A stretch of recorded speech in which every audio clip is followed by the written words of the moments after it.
नमस्कार दोस्तों, स्वागत है आप सभी का आपके अपने YouTube channel all exam guide गुरु पर। दोस्तों, इस वीडियो में बायोलॉजी के 100 क्वेश्चंस लेकर आया हूं जो कि रैंडमली एग्जाम में पूछे जाते हैं। साइंस एक ऐसा चैप्टर है जो बनता है तो चांद तक, नहीं बना तो शाम तक। आप रटते रह जाएंगे और दिन में आपकी प्रवृत्ति क्या पढ़ा था क्या पढ़ा था क्या पढ़ा था वाली रहती है। ये 100 क्वेश्चन आप जो हैं अगर याद कर लेते हैं तो साइंस के जो भी प्रश्न होते हैं उनमें से आप 10 से 15 नंबर के क्वेश्चंस कवर कर सकते हैं। वीडियो को अंत तक देखिए, चेक करिए स्कोर आपका क्या रहता है। 100 में से आप कितने प्रश्न याद कर चुके हैं, नहीं है याद नोट कर लीजिए, अपने ग्रुप में शेयर कर लीजिए, चैनल पर नए सब्सक्राइब कर लीजिए जिससे रोज के वीडियो आपको मिल सकें। कुछ पूछना चाहते हैं तो कमेंट करिएगा। स्टार्ट करते हैं वीडियो। सबसे पहला प्रश्न ये रहा स्क्रीन पर। बॉटनी शब्द की उत्पत्ति किस भाषा के शब्द से हुई है? तो बॉटनी शब्द की उत्पत्ति ग्रीक भाषा के शब्द से हुई है। चिकित्सा शास्त्र के विद्यार्थियों को किसकी शपथ दिलाई जाती है? तो चिकित्सा शास्त्र के विद्यार्थियों को हिप्पोक्रेटस की शपथ दिलाई जाती है। पर्यावरण का अध्ययन जीव विज्ञान की किस शाखा के अंतर्गत करते हैं? तो पर्यावरण का अध्ययन जीव विज्ञान की शाखा पारिस्थितिकी के अंतर्गत करते हैं। नाइट्रोजन स्थिरीकरण में लैग हीमोग्लोबिन का काम क्या होता है? तो नाइट्रोजन स्थिरीकरण करने में लैग हीमोग्लोबिन का काम ऑक्सीजन का अवशोषण करना होता है। मृदा में धान की पैदावार बढ़ाने वाला मुक्तजीवी जीवाणु कौन सा है? तो मृदा में धान की पैदावार बढ़ाने वाला मुक्तजीवी जीवाणु एनाबीना है। जंतुओं में होने वाली फुट एंड माउथ रोग किसके कारण उत्पन्न होती है? तो जंतुओं में होने वाली फुट एंड माउथ रोग जो है विषाणुओं से उत्पन्न होती है। हाइड्रा की स्त्रावी कोशिकाओं में कौन सा सहजीवी शैवाल मिलता है? तो हाइड्रा की स्त्रावी कोशिकाओं में यूक्लेरोला शैवाल मिलता है। डबल रोटी के निर्माण में किस कवक का उपयोग करते हैं? तो डबल रोटी के निर्माण में सैक्रोमाइसेस का प्रयोग किया जाता है। पेड़ की छालों पर उगने वाले लाइकेन को क्या कहा जाता है? तो पेड़ की छालों पर उगने वाले लाइकेन को कार्टिकोल्स कहते हैं। खाली चट्टानों पर उगने वाले लाइकेन क्या कहलाते हैं? तो खाली चट्टानों पर उगने वाले लाइकेन सेक्सिकोल्स कहलाते हैं। जापान में लोग किस लाइकेन को सब्जी के रूप में खाते हैं? तो इंडोकार्पन लाइकेन को जापान में लोग सब्जी के रूप में खाते हैं। वनस्पति जगत में किसको जल स्थलचर या उभयचर कहा जाता है? तो वनस्पति जगत में ब्रायोफाइटा को जल स्थलचर या उभयचर कहा जाता है। किस वर्ग के पौधों में बीज बनते हैं परंतु बीज नग्न रूप से पौधों पर लगे रहते हैं? तो जिम्नोस्पर्म कैटेगरी के पौधों में बीज तो बनते हैं परंतु बीज जो है नग्न रूप से पौधों पर लगे रहते हैं। दमा और खांसी के रोगों में काम आने वाली औषधि एफेड्रिन किससे प्राप्त की जाती है? तो दमा और खांसी के रोगों में काम आने वाली औषधि एफेड्रिन जो है एफेड्रा नाम के पेड़ से प्राप्त की जाती है। किस एक की खेती पौधों का प्रतिरोपण करके की जाती है? तो प्याज की खेती पौधों का प्रतिरोपण करके की जाती है। नाशपाती का कौन सा भाग खाया जाता है? तो गूदेदार पुष्पासन जो है नाशपाती का खाया जाता है। किस पौधों में बीज होता है लेकिन फल नहीं होता? तो साइकस पौधे में बीज तो होता है लेकिन फल नहीं होता है। सामान्यतः अंकुरण के लिए किसकी आवश्यकता नहीं होती है? तो सामान्यतः अंकुरण के लिए प्रकाश की आवश्यकता नहीं होती है। सजीव प्रजक अंकुरण किसमें पाया जाता है? तो राइजोफेरा में सजीव प्रजक अंकुरण पाया जाता है। किस चीज में अधिक खाने से ही केवल पृथ्वी की अधिक जनसंख्या का भरण पोषण हो सकता है? तो वनस्पति उत्पादों को खाने से पृथ्वी की अधिकतम जनसंख्या भरण पोषण हो सकता है। तेल बीज ऑयल सीड्स वाली फसलें किससे संबंधित होती हैं? तो तेल बीज वाली फसलें क्रूसीफेरी कुल से संबंधित होती हैं। एट्रोपा बेलाडोना के किस भाग से बेलाडोना औषधि प्राप्त होती है? तो एट्रोपा बेलाडोना की पत्तियों से बेलाडोना औषधि प्राप्त होती है। एफेड्रा पौधे का कौन सा भाग एफेड्रिन औषधि उत्पन्न करता है? तो एफेड्रा पौधे का तना जो है एफेड्रिन औषधि उत्पन्न करता है। पुष्प की सुखाई गई कलियों का प्रयोग मसाले के रूप में किया जाता है, तो कौन से मसाला होता है वो? तो लौंग होता है वो। फूल गोभी पौधे के किस भाग का अंग होता है जिसे हम खाते हैं? तो वो पुष्पक्रम होता है फूल गोभी जिसे हम खाते हैं। हल्दी चूर्ण टर्मरिक पौधे के किस भाग से प्राप्त होती है? तो शुष्क प्रकंद से हल्दी चूर्ण जो है प्राप्त होती है। सामान्य प्रयोग में आने वाला मसाला लौंग कहाँ से प्राप्त होता है? तो फूल की कली से प्राप्त होता है। किस फसल में एजोला एनाबीना जैव उर्वरक का काम करता है? तो चावल की फसल में एजोला एनाबीना जो है जैव उर्वरक के रूप में प्रयोग करते हैं। चिलगोजा निम्न में से किस प्रजाति की बीज से प्राप्त होता है? तो चिलगोजा पाइन प्रजाति के बीजों से प्राप्त होता है। पौधों की वृद्धि के लिए कितने आवश्यक तत्वों की जरूरत होती है? तो पौधों की वृद्धि के लिए 16 आवश्यक तत्वों की जरूरत होती है। धान का खैरा रोग या लघुपतन रोग किस तत्व की कमी से होता है? तो धान का खैरा रोग या लघुपतन रोग जस्ते की कमी से होता है। फूल गोभी का विटेल रोग किससे संबंधित है? तो फूल गोभी का विटेल रोग जो है ये संबंधित है जिंक की कमी से होता है। ये राइट आंसर हो जाएगा जिंक की कमी से। नेक्स्ट क्वेश्चन देखते हैं। ऊर्जा रूपांतरण में किसके द्वारा प्रकाश संश्लेषण की क्रिया संपादित होती है? तो ऊर्जा रूपांतरण में प्रकाश से रासायनिक ऊर्जा के रूप में प्रकाश ऊर्जा रासायनिक ऊर्जा के रूप में संपादित होती है। प्रकाश संश्लेषण में हरे पौधों द्वारा कौन सी गैस छोड़ी जाती है? तो प्रकाश संश्लेषण में हरे पौधों के द्वारा ऑक्सीजन गैस छोड़ी जाती है। किस पादप हार्मोन के छिड़काव से अनिषेक फल प्राप्त किए जाते हैं? तो ऑक्सिन हार्मोन के छिड़काव से अनिषेक फल प्राप्त किए जाते हैं। प्रकाशानुवर्ती संचलन किसके द्वारा नियंत्रित किया जाता है? तो ऑक्सिन हार्मोन के द्वारा प्रकाशानुवर्ती संचलन नियंत्रित किया जाता है। पादप वृद्धि अनुमापन के साथ भारतीय वैज्ञानिक कौन है जो जुड़े हुए हैं? तो पादप वृद्धि अनुमापन के साथ में जेसी बोस जुड़े हुए हैं। किस पेड़ को अपनी वृद्धि के लिए सर्वाधिक मात्रा में जल की आवश्यकता होती है? तो यूकेलिप्टस पेड़ को अपनी वृद्धि के लिए सर्वाधिक मात्रा में जल की आवश्यकता होती है।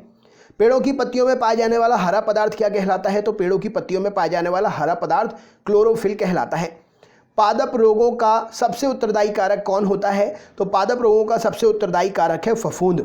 हरित बाली रोग किस फसल से संबंधित है? तो हरित बाली रोग बाजरे से होता है।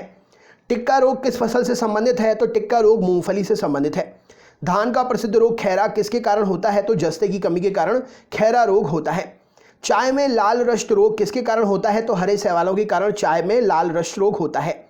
फसलों पर आक्रमण करने की कीट की प्रायः कौन सी अवस्था अधिक हानि पहुंचाती है?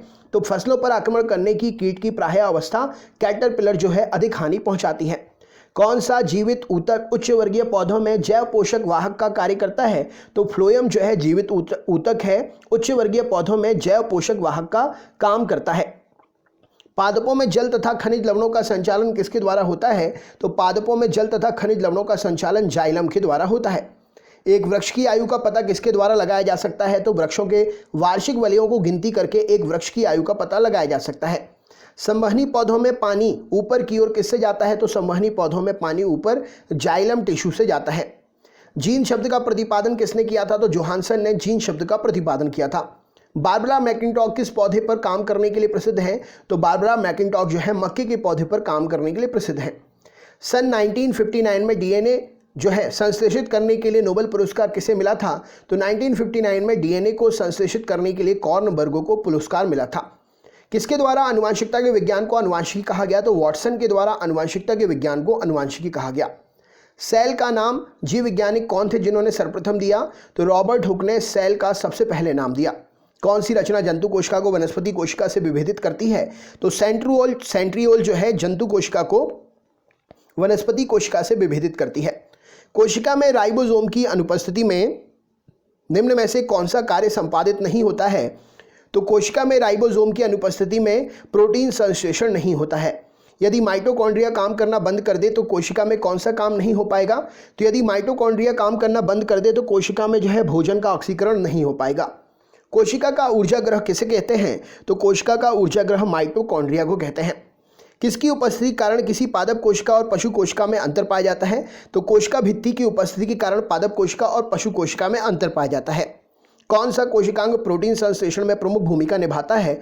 तो एंडोप्लाज्मिक रेटिकुलम और राइबोसोम कोशिकांग है, प्रोटीन संश्लेषण में मुख्य भूमिका निभाता है। प्रोग्राम्ड सेल डेथ का कोशिका और आणविक नियंत्रण क्या कहलाता है? तो प्रोग्राम्ड सेल डेथ का कोशिका और आणविक नियंत्रण एजिंग कहलाता है।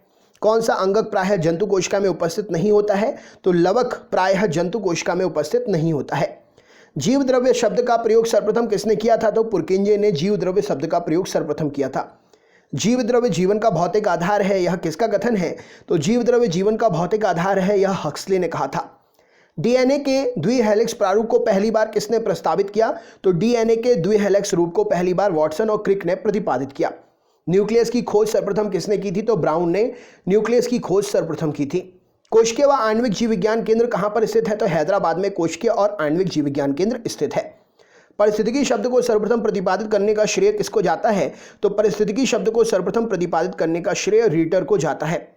मुख्यतः मैंग्रोव वाले ज्वारीय वन कहाँ पाए जाते हैं? तो मुख्यतः मैंग्रोव वाले ज्वारीय वन सुंदरवन डेल्टा में पाए जाते हैं। यदि संसार के सभी पौधे मर जाएं तो किसकी कमी के कारण जंतु मर जाएंगे? तो संसार के सभी पौधे मर जाएं तो ऑक्सीजन की कमी के कारण जंतु मर जाएंगे। खाद्य श्रृंखला में अभिप्राय है किसके द्वारा ऊर्जा का अंतरण होता है? तो खाद्य श्रृंखला से अभिप्राय है एक जीव से दूसरे जीव के द्वारा ऊर्जा का अंतरण होता है। पारिस्थितिक संतुलन बनाए रखने के लिए भारत में वन क्षेत्र कितने अनुपात में होना चाहिए? तो 33.3% के अनुपात में पारिस्थितिक संतुलन बनाए रखने के लिए भारत में वन क्षेत्र होना चाहिए। कौन सा कृषि कार्य पर्यावरणीय दृष्टि से उपयुक्त है? तो कार्बनिक कृषि कार्य जो है पर्यावरणीय दृष्टि से उपयुक्त है। भारत में पारिस्थितिक असंतुलन का कौन सा एक प्रमुख कारण है? तो भारत में पारिस्थितिक असंतुलन का प्रमुख कारण है वन उन्मूलन। वह वर्णक जो वनस्पति को पराबैंगनी किरणों के दुष्प्रभाव से बचाता है कौन सा है? तो वह वर्णक जो कहलाता है फाइकोसाइनिन, पराबैंगनी किरणों के दुष्प्रभाव से वनस्पतियों को बचाता है। पारिस्थितिक तंत्र में तत्वों के चक्रण को क्या कहा जाता है? तो जैव भू रासायनिक चक्र बोलते हैं पारिस्थितिक तंत्र में तत्वों के चक्रण को। भारत में धारणीय विकास के दृष्टिकोण से विद्युत उत्पादन का सबसे अच्छा स्रोत क्या है? तो धारणीय विकास के दृष्टिकोण से विद्युत उत्पादन का सबसे अच्छा स्रोत जल विद्युत है। धारणीय विकास जिसके उपयोग में संदर्भ अंतर पीढ़ीगत संवेदनशीलता का विषय है वह क्या है? तो प्राकृतिक संसाधन है। अगर प्राकृतिक संसाधनों का सही तरीके से उपयोग हुआ तो आगे वाली पीढ़ी भी इनका उपभोग कर पाएगी, नहीं तो समय से पहले ही नष्ट हो जाएंगे। एक मनुष्य के जीवन को पूर्ण रूप से धारण करने के लिए आवश्यक न्यूनतम भूमि को क्या कहते हैं? तो उसे पारिस्थितिक पदछाप कहा जाता है। कौन सी गैस पृथ्वी पर हरित गृह प्रभाव में सर्वाधिक योगदान करती है? तो कार्बन डाइऑक्साइड हरित गृह प्रभाव में सर्वाधिक योगदान करती है। कौन सी गैस हीमोग्लोबिन से संयोग करके रक्त में एक विषैला पदार्थ बना देती है? तो कार्बन मोनोऑक्साइड रक्त से विषैला पदार्थ बना देती है हीमोग्लोबिन से संयोग करके। भोपाल दुर्घटना में किस गैस का रिसाव हुआ था? तो मिथाइल आइसोसाइनाइड का रिसाव हुआ था भोपाल गैस दुर्घटना में। किस वायु प्रदूषक के कारण मनुष्य में तंत्रिका तंत्र संबंधी रोग पैदा होते हैं? तो शीशे के कारण मनुष्य में तंत्रिका तंत्र संबंधी रोग पैदा होते हैं। ऊर्जा के किस रूप में प्रदूषण की समस्या नहीं होती है? तो ऊर्जा के रूप सौर ऊर्जा में प्रदूषण की समस्या नहीं होती है। वायुमंडल में जिस ओजोन छिद्र का पता लगा है वह कहाँ पर है? तो वायुमंडल में जिस ओजोन छिद्र का पता लगा है वह अंटार्कटिका के ऊपर है। प्रदूषकों के रूप में फिनोलिक्स को गंदे पानी से किसका प्रयोग करके निकाला जाता है? तो प्रदूषकों के रूप में फिनोलिक्स को गंदे पानी से जो है बहुलक अधिशोषण के द्वारा निकाला जाता है। सबसे खराब वायु प्रदूषक उत्पन्न करने वाला पदार्थ क्या है? तो कार्बन डाइऑक्साइड इस प्रश्न के लिए सही उत्तर हो जाएगा। भूमिगत जल प्रवाह के साथ नीचे की ओर बहने वाले प्रदूषकों को क्या कहते हैं? तो उन्हें निश्चालक कहा जाता है। अस्थियों का अध्ययन विज्ञान की किस शाखा के अंतर्गत करते हैं? तो अस्थियों का अध्ययन ऑस्टियोलॉजी के अंतर्गत करते हैं। पैलियोंटोलॉजी के अंतर्गत किसका अध्ययन करते हैं? तो जीवाश्मों का अध्ययन करते हैं पैलियोंटोलॉजी के अंतर्गत। विज्ञान की शाखा न्यूरोलॉजी में किसका अध्ययन करते हैं? तो न्यूरॉन स्नायु का अध्ययन करते हैं विज्ञान की शाखा न्यूरोलॉजी में। टिश्यू कल्चर का अध्ययन किसके लिए उपयोगी है? तो आनुवांशिकी के लिए टिश्यू कल्चर का अध्ययन जो है उपयोगी है। रक्त में एंटीबॉडी और एंटीजन के अध्ययन को क्या कहते हैं? तो रक्त में एंटीबॉडी और एंटीजन के अध्ययन को सीरोलॉजी कहा जाता है। परिस्थितिकी विज्ञान इकोलॉजी का किससे संबंध है? तो परिस्थितिकी विज्ञान इकोलॉजी का संबंध शरीर संरचना और वातावरण से है। हरगोविंद खुराना को किस क्षेत्र में प्रतिष्ठित नोबेल पुरस्कार मिला? तो हरगोविंद खुराना को चिकित्सा विज्ञान के क्षेत्र में प्रतिष्ठित नोबेल पुरस्कार मिला। वह वैज्ञानिक कौन है जिसने पहली बार रुधिर परिसंचरण तंत्र की व्याख्या की? तो विलियम हार्वे ने सबसे पहले रुधिर परिसंचरण की व्याख्या की। हृदय का पहला प्रतिस्थापन किसके द्वारा किया गया? तो डॉक्टर क्रिश्चियन बर्नार्ड के द्वारा हृदय का पहला प्रतिस्थापन किया गया। डीएनए की संरचना का सबसे पहले किसने रेखांकित किया? तो वॉटसन और क्रिक ने डीएनए की संरचना को सबसे पहले रेखांकित किया। विकास का सिद्धांत किसके द्वारा प्रतिपादित किया गया है? तो डार्विन के द्वारा विकास का सिद्धांत प्रतिपादित किया गया है। किसके द्वारा आनुवांशिकता के विज्ञान को आनुवांशिकी कहा गया? तो वॉटसन के द्वारा आनुवांशिकता के विज्ञान को आनुवांशिकी कहा गया। किस वैज्ञानिक ने खोज की थी कि मलेरिया मच्छरों द्वारा होता है? तो रोनाल्ड रॉस ने मच्छरों के द्वारा मलेरिया होता है इस बात की खोज की थी। मलेरिया दिवस कब मनाते हैं? कमेंट बॉक्स में शेयर तो करिए, पता चले कितना आपके लिए याद है। तो दोस्तों ये थे 100 क्वेश्चन साइंस के। इसी प्रकार आगे भी और वीडियो मिलेंगे। अगर आप चैनल पर नए हैं तो चैनल को सब्सक्राइब कर लें, बेल आइकन ऑन कर लें, ऑल वाला नोटिफिकेशन ऑन कर लें। वीडियो को लाइक करना बिल्कुल भी ना भूलिएगा और अपने ग्रुप में ज़रूर शेयर कर दें वीडियो को। कुछ पूछना चाहते हैं तो कमेंट बॉक्स में कमेंट करके पूछ सकते हैं। 11 बजे से रोज़ मैं सुबह लाइव साइंस एमसीक्यू क्वेश्चंस पढ़ाता हूं, तो आप मुझसे एमसीक्यू लाइव क्लास में भी जुड़ सकते हैं। तो चलिए दोस्तों, मिलते हैं नेक्स्ट वीडियो में। अपना ख्याल रखें। बहुत बहुत धन्यवाद। आपका दिन शुभ हो।